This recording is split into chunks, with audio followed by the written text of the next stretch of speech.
Good morning, my fellow yogic travelers.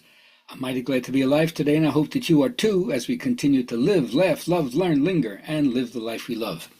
Well, it's Thursday, so it's my my story day. This one's from Burma, especially for my young friends. You know, in fairy tales, when they're told from the adolescent point of view or the early years, where everything you live happily ever after, there's often magic that comes in and helps solve the problem. Because when you're that young, you're still looking for that kind of deus ex machina, something's going to come in and do it. But elder tales move in a very different way. This is called The Alchemist from Burma.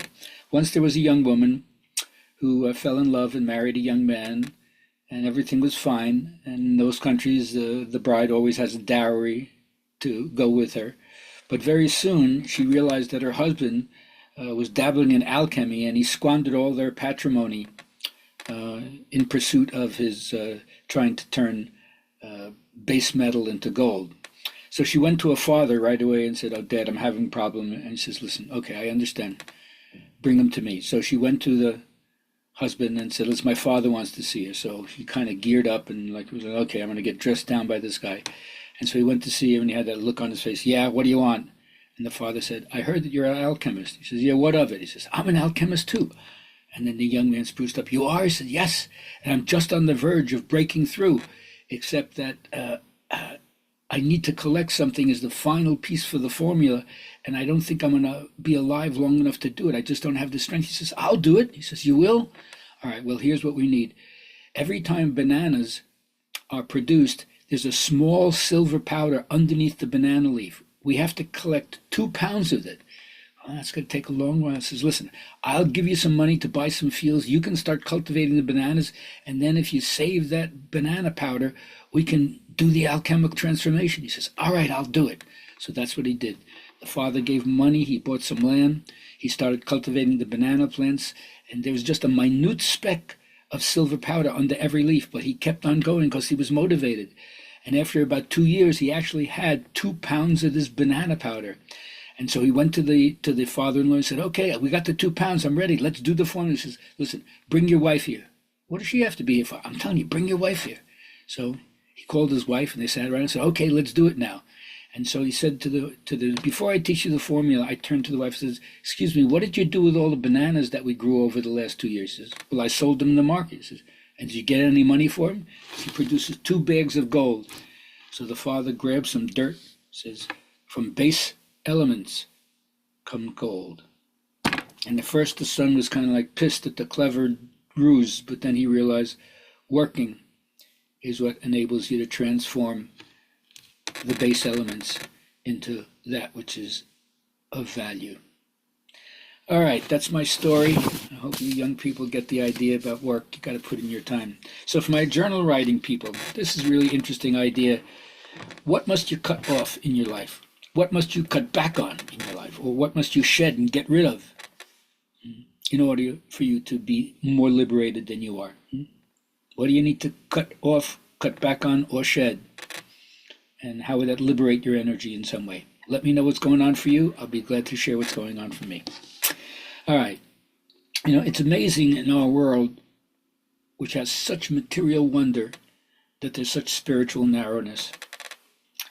If we could only all stop clinging to our own instinctive defects and take the yoga path or whatever path would help you, but yoga certainly gives you physical firmness, emotional poise, and an intellectual clarity. And boy, do we need all of that.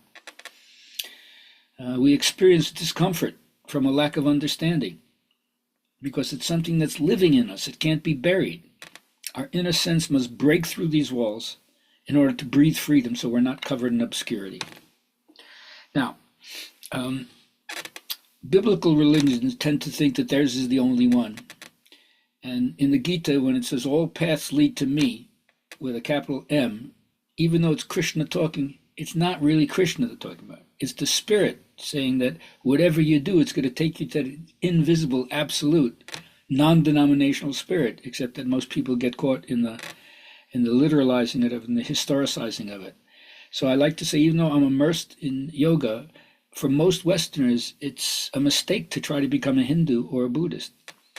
But if you can seek the equivalent mystery in your own culture and be creative in your own way, then you really got the message.